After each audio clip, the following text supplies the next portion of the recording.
일단 저희가 그래프를 하나 보여드릴게요.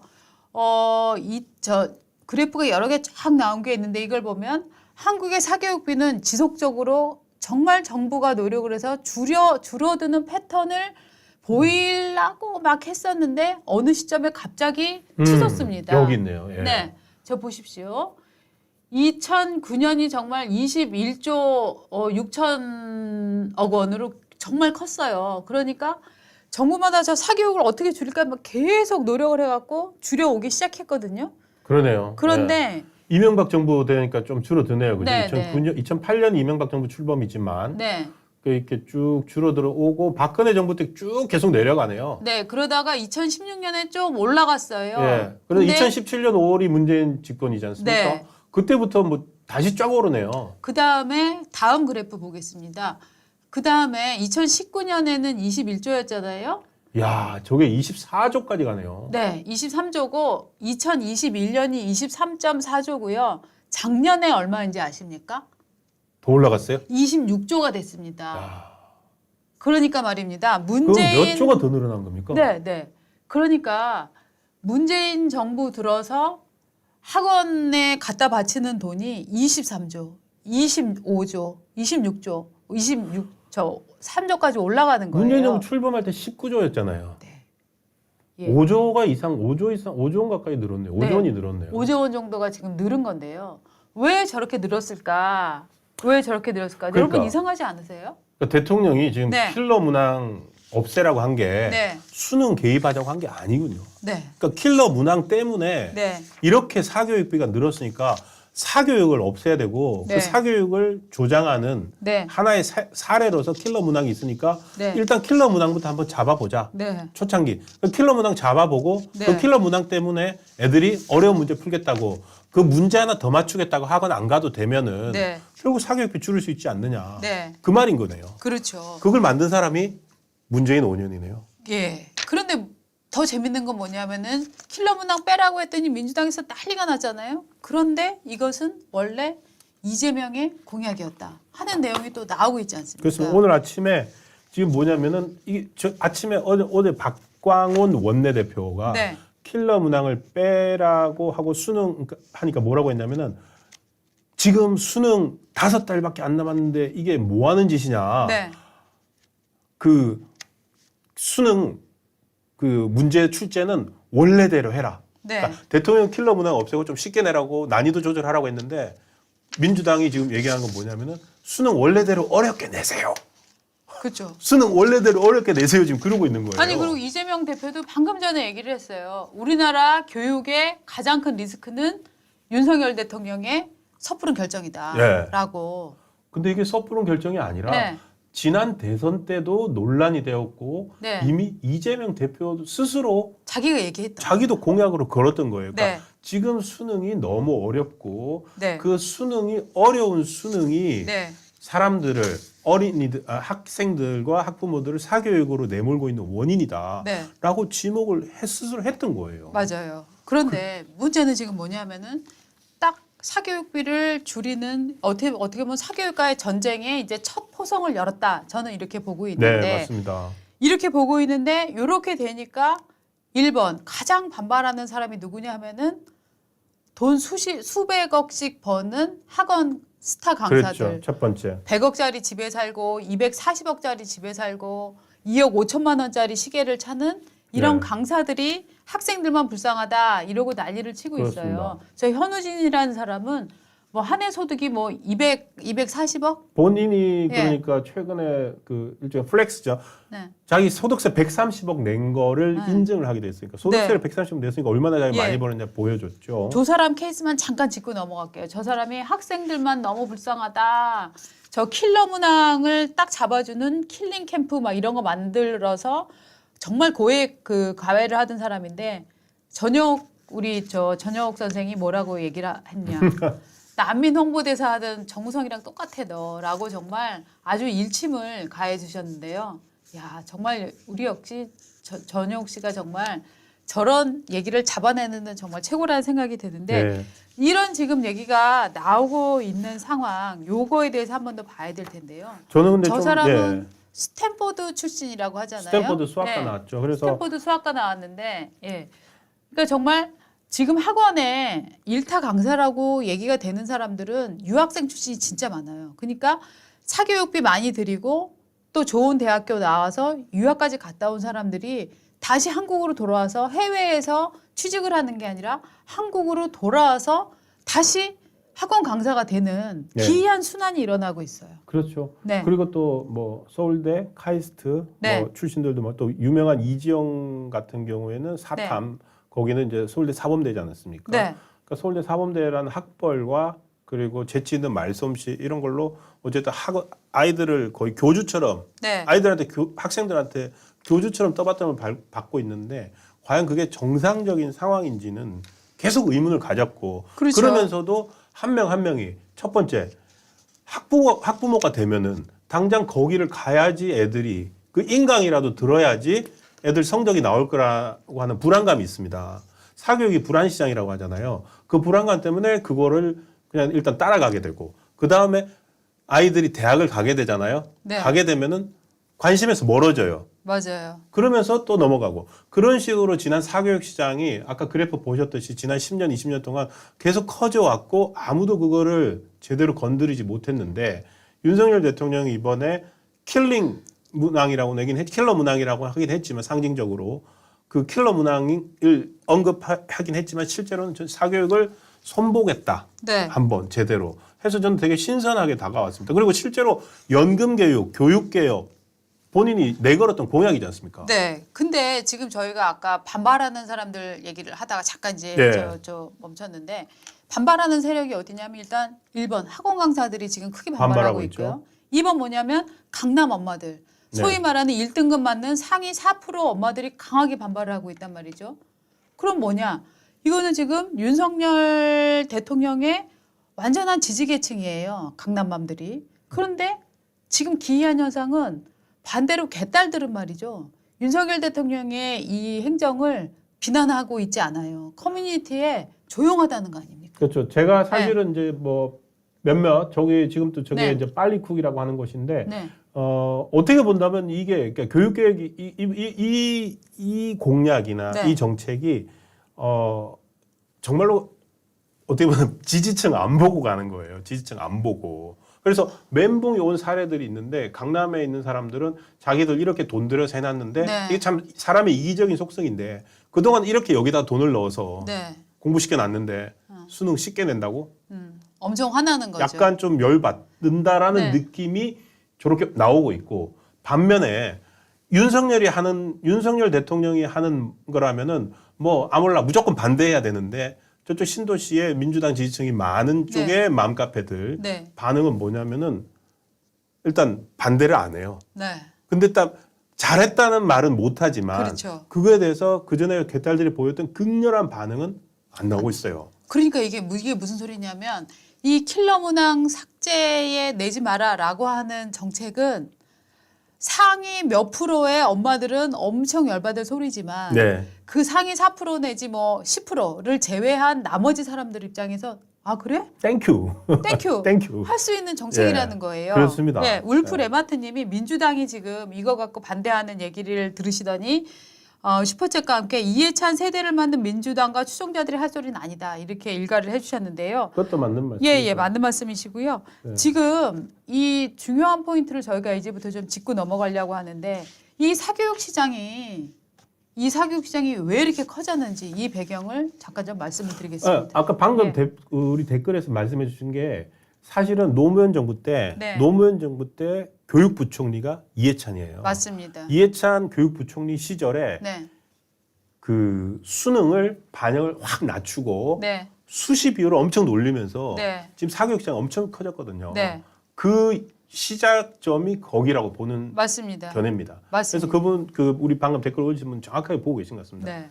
자, 지금 이 중앙일보 그 과거 기획이었는데 386 세대와 사교육 이거 저 사진 먼저 한번 보고 가겠습니다. 자, 386 세대의 일뿐더러 실제로는 이제 운동권들인데 저 내용을 보면은 말이죠. 조동기 국어. 강남 대일학원 강사였죠. 조동기. 고려대 8학번. 여기서 생각나는 거 없으십니까? 네, 맞습니다. 제가 아는 사람입니다.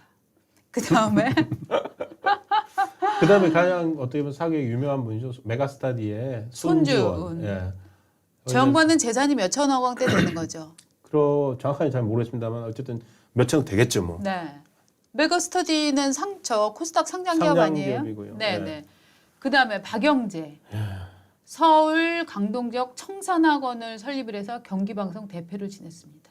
장민성, 유레카 논술학원 엄청 유명하죠. 성균관대 84학번입니다. 그다음에 정청래. 정치권 입성 전에 학원을 마포에서 학원했었죠. 마포에서 학원을 했었고 정봉주 씨 마찬가지로 학원 출신입니다. 네, 외대하고.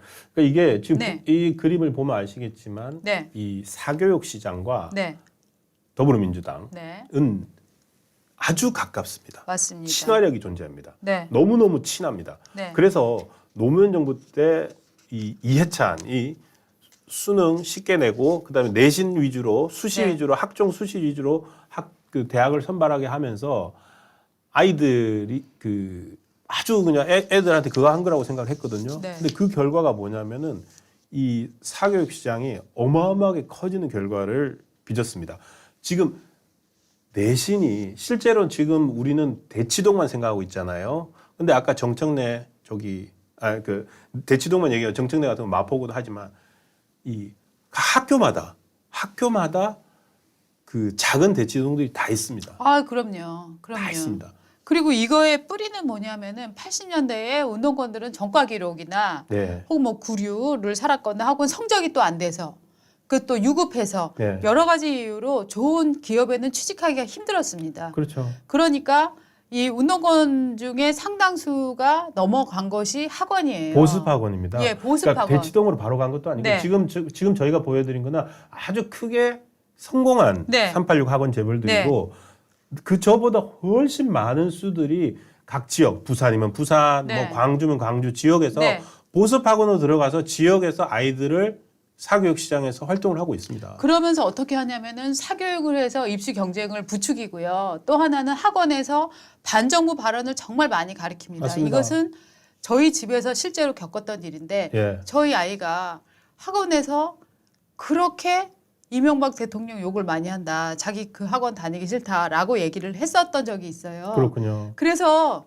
나중에 제가 곧 이제 고려대를 다닐 때 잠시 운동권에 이제 뭐 당시 예, 대학생들처럼 있었는데 그때 나중에 제 운동권 후배랑 통화를 하게 돼서 야 그래 너 뭐 하냐 요새 뭐 먹고 사냐라고 했더니 바로 그 학원을 하고 있더라고요. 저희 애가 다니기 싫다고 했던 학원. 그러니까 이게 정말 먼데 얘기가 아니라 이 사람들이 학교에서는 학생들이 그러니까 전교조 교사에 의해서 정치 편향을 강요받고 학원에 가서는 보습 학원에 다니면서도 이 학원 강사들한테 또 성향을 주입받는 이런 사태가 된 건데. 그렇습니다. 예. 지금 저는 사실은 뭐 나중에 얘기할 수도 있지만 이번 이렇게 얘기가 나오는데 전교조가요. 네. 한마디도 안 해요. 맞습니다. 그래서 전교조가 도대체 전교조 한마디도 안 하거든요. 네. 왜 무슨 입장일까 일단 그건 조금 이따 들어보고 지금 이거 한번 보시죠. 저거 예. 말입니다. 오늘 아침부터 돌고 있는 이게 무슨 팩트랑은 상관이 없습니다. 이거는 팩트가 아니라 요즘에 갑자기 급히 돌고 있는 사교육을 장악한 좌파들이다 해갖고 이렇게 막 네. 요새 찌라시처럼 많은 문자가 돌고 있는데 조동기, 손주은, 박정, 정봉주, 정청래, 양태희 그다음에 박영재, 장민성, 박흥순, 최강석 참 제가 아는 사람들 많이 있네요. 한석원 네. 유명. 한석원 씨는 저기 강남 일대 버스에 네. 그 저분 머리가 벗겨졌고 호리호리한 분인데 네. 그 저기 네. 수학에서 특정 분야 뭐 네. 미적분이라든가 하여튼 그런 걸 아이들한테 거의 신처럼 떠받들고 있는데 네. 저 듣는 아이들도 안다 그러더라고요. 저분이 유명한 서울대 운동권 이런 거 알고 있고요. 네. 그 유튜브에서 저분이 강의하는 자세도 되게 웃긴데요. 그때 아이들이 되게 웃기는 선생님으로 알고 있는데 그 재미있게 보면서 운동권 생각이 싹 들어가는 거죠. 네, 그렇죠. 안상종까지 읽었죠. 군원의 이현, 황강우. 저기 굉장히 다 유명한 돈을 정말 잘 버는 사람들이거든요. 버스 광고에 네. 나오는 사람도 저기 또 있습니다. 많이 네, 있습니다. 네. 정청래도 네. 있군요. 정청래 씨도 학원할 때 엄청 유명했었다며요. 네, 정청래는 저희 지금 조금 알아봤지만 정청래는 이제 마포 쪽인데 네. 저기 조금 다르지 않습니까? 보면 이제 건대 8호잖아요. 네. 저기는 그 길잡이 학원이었어요. 네. 이름 학원 이름이 길잡이 길잡이 학원이 학원. 예, 길잡이 학원이 가지고 애들을 예. 길을 확 잡아준대요. 길을 잡는다고요? 예, 어떻게 해요? 체벌을 해가지고. 아, 그러니까 체벌 학원이요? 예. 체벌로 길잡이 학원? 한 2년 동안 네. 어마어마했답니다. 그러니까 네. 처음 시작했을 때는 그냥 동네 보습 학원으로 시작을 했는데 2년 만에 네. 학원 선생이 100명까지 늘어나요.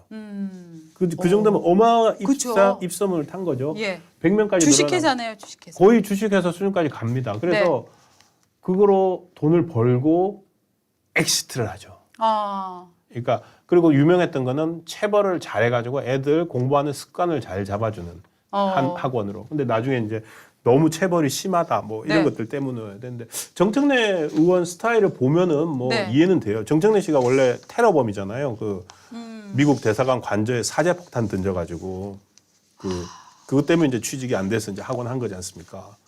그러니까 원래 굉장히 거친 사람이네요. 거친 남자였어요. 그래서 저렇게 노안인가? 놀랍게도 말입니다. 정봉주 의원하고 정청래 의원하고 누가 더 나이가 많은 것 같으세요? 정봉주는 60년생이고 정청래는 65년생입니다. 그 저는 깜짝 놀라서 8호 학번 네. 나오길래. 네. 나한테 좀 오늘 들어오기 전에 찾아봤더니 좀 테러범이어가지고 네. 미국 비자, 미국 방문이 그렇게 쉽지가 않대요. 그래서 민주당 사람들이 미국 못 가는 사람들 많아서 그렇게 친중 세력이 많은가 봐요. 그러네요. 예. 네. 네. 미국 갈 때 조금 힘들대요. 네. 저구나 저기는 미국 대사관저에 사제폭탄을 던졌으니까 진짜 쉽지 입국시킬 않겠죠. 수가 없죠. 예, 다스베이더님. 네. 제가 79년생이라 이해찬이 한 말 아직도 기억하고 있거든요. 이해찬이 뭐라고 했냐면 한 가지만 잘해도 대학 갈 수 있다. 그래서 재수해서 댄스로 대학 간다고 당시에 공부 진짜 안 했어요. 춤만 추고. 그래서 반 분위기 안 좋아졌어요. 그러니까 정말 이해찬 교육부 장관을 임명함으로써 우리나라의 교육이 많이 왜곡이 됐는데 문제는 뭐냐면은 과거의 이 정부들의 정책들이 어떻게 보면은 좌파들은 늘 얘기하잖아요. 가재와 뭐 붕어, 가붕개, 가재, 붕어, 개. 개는 뭐 개구리? 개구리죠. 가재, 붕어, 개. 가재, 붕어, 개구리도 행복하게 다 용이 될 필요 없다. 가붕개. 근데 개천에서 정말 용난다가 아니라 네. 개천에서 용난다 그 하나의 출세를 위한 신화에 그 휩싸이지 말라는 거죠. 그렇죠. 그래서 조국의 유명한 가붕개론이 있는데 조국은 일반인들한테는 가붕개론을 얘기하면서 자기 자식은 용을 만들기 위해서 서류 위조를 해주고 시험을 대신 봐주고 했던 그렇죠. 사람이잖아요. 그런데 놀라운 거는 문재인 정부 시절에도 갑자기 정시 비중을 확대하겠다. 즉 이게 무슨 얘기냐면 학원에 굉장히 유리한 정책이었던 거예요. 그래갖고 당시에 말입니다. 메가스터디 주식이 쫙쫙 올라갔어요. 그렇죠. 네. 쫙쫙 올라갔어요. 저거는 이제 어떻게 네. 본다면은 그래서 반대로 좌파 교육감들이 막 항의하고 이랬어요. 예. 그러니까 네. 저기 뭐냐 수시 확대를 통해서 뭐 가겠다고 한 건 이해찬 때부터 이어져 네. 기조고 그걸 통해서 이제 어떻게 본다면 사교육의 밑바닥이 다져졌고 네. 두 가지 측면이 있는데요. 전교조 교사들이 또 파워가 세지는 겁니다. 네. 왜냐하면은 수시라는 게 내신 통해서 들어가는 거거든요. 네. 그럼 내신을 관리를 누가 하냐면 학교에서 하거든요. 그렇죠. 그래서 그게 전교조와 그다음에 사교육을 기가 막히게 연결시켜서 잘 배합을 해주는 그런 입시 제도였어요. 그리고 그거 상황에서 사실은 또 조국 교수 같은 사람들이 그 뭐 수시 전형에 필요한 여러 가지 스펙들을 하는 과정에서 대학 교수들이 훨씬 유리하거든요. 맞아요. 심지어 근데 조국은 그걸 위조까지 하면서 했거든요. 예, 그 스펙을 이제 만들어 주니까 예. 이 조국의 가짜 스펙 때문에 정권에 정말 존폐가 거론될 정도 얘기가 되니까 당시에 대통령 문재인 예. 씨가 어쩔 수 없이. 정시 확대라고 얘기를 해버린 거예요. 그렇죠. 어쩔 수 없죠. 그러니까 예. 조국의 늪에서 빠져나오기 위해 정시 확대해라고 예. 얘기를 하니까 갑자기 학원 주식이 더 오르기 시작을 하는 그죠. 이런 상태가 돼버린 거예요. 그때는 이제 이미 메가스탄이나 이런 그럼요. 학원들이 너무너무 커져 있고 대형화돼 있었죠. 그 입시 시장에 영향을 미치는 상황이 돼 있으니까. 네.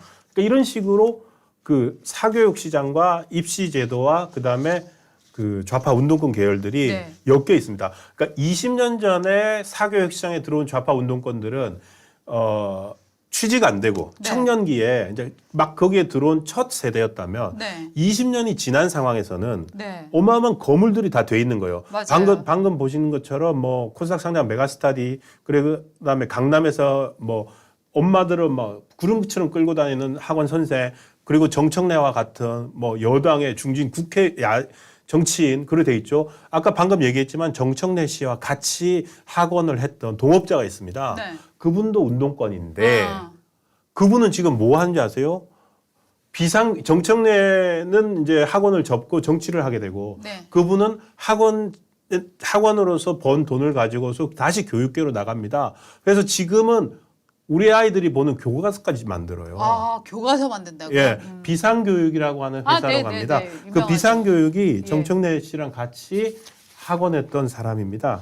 양태회라고. 그러니까 어떻게 보면은 우리 교과서가 정말 좌경화되고 애국 세력을 부정하는 패턴의 네. 교과서가 정말 많잖아요.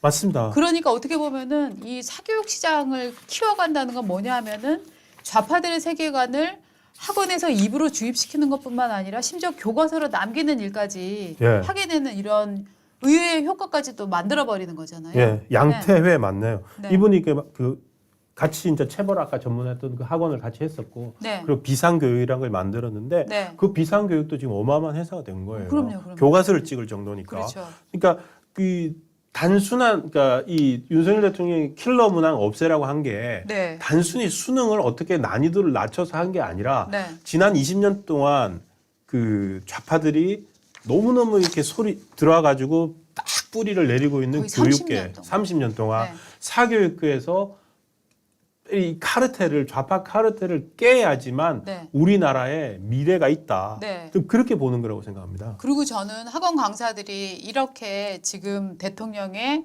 킬러 문항 네. 이거 빼라는 얘기에 이렇게 그야말로 발작 버튼이 눌린 이유 중에 발작 하나는 버튼. 아 죄송합니다.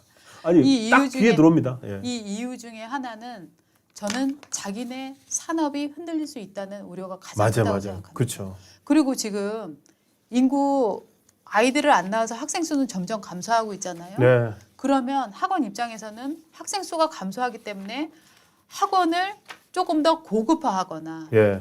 학원을 여러 개 다니거나 단가를 해야 또 높여야죠. 단가를 높여야 되는 그러네요. 거잖아요. 한 명이 여러 개 다녀야 되네요. 학원이 네. 살려면. 네. 그러니까 아. 옛날에는 100만 명 시장이었잖아요. 수험생이 그러네요. 120만 명 이런 시장이었잖아요. 그러다가 쭉쭉쭉쭉 지금 수험생은 줄어들고 있으니까 학원 입장에서는 그런데 학원 다녀서 명문대 가서 다시 학원 강사가 되는 이 우리나라의 기이한 구조 속에서 이 사람들이 돈을 많이 벌기 위해서는 부모로부터 돈을 더 쪽쪽 빨아내야 되는데 예. 그 빨아내는 빨대를 지금 윤석열 대통령이 끊어내겠다고 하는 거잖아요. 그렇습니다. 네. 저는 지금 그러니까 애들이 평소에 내신 고등학교 내내 내신 학원 다니면서 과목별로 다니면서 네. 옛날에 한두 군데만 다니면 됐다면 네. 과목별로 다니면서 돈 내야 되고 정확하시네요. 학원이 먹고 살려 애들이 줄어들어도 학원은 걱정이 없네요. 네. 다니는 학원 수강해야 돼 과목만 늘리면 되니까. 맞습니다. 아, 학원 하셨으면 엄청 잘하셨을 것 같은데. 아우 좀 잘했을 것 같아요. 너무 저 잘하셨을 너무 것 같은데. 예. 근데 정말 어떻게 보면은 이 구조적으로 네. 학원들은 망하는 산업이 될 수밖에 없는데 왜 망하지 않느냐? 입시가 계속 1번 바뀌어주고 예. 2번 더 어려워지고 예. 바뀌어지고 어려워져야 사람들이 당황하잖아요. 이 패닉을 먹고 사는 학원 산업. 불안 산업이잖아요. 네. 불안한 부모들을 위해서. 네. 실제로 저 학원을 다녔기 때문에 좋은 성적을 냈다라고 과학적으로 과연 입증이 가능할지 잘 모르겠어요. 네. 애들이 똑같이 학원 안 다니면은 네. 그것도 상관없거든요. 맞아요. 그러니까 지금 우리나라 교육 시장은 극장에서 맨 앞 사람부터 앉아서 보는 게 아니라 일어나서 보는 시장이에요. 다 일어나야 돼요. 그러니까. 모든 사람이 다 일어나야 네. 되는 거잖아요. 그래서 네.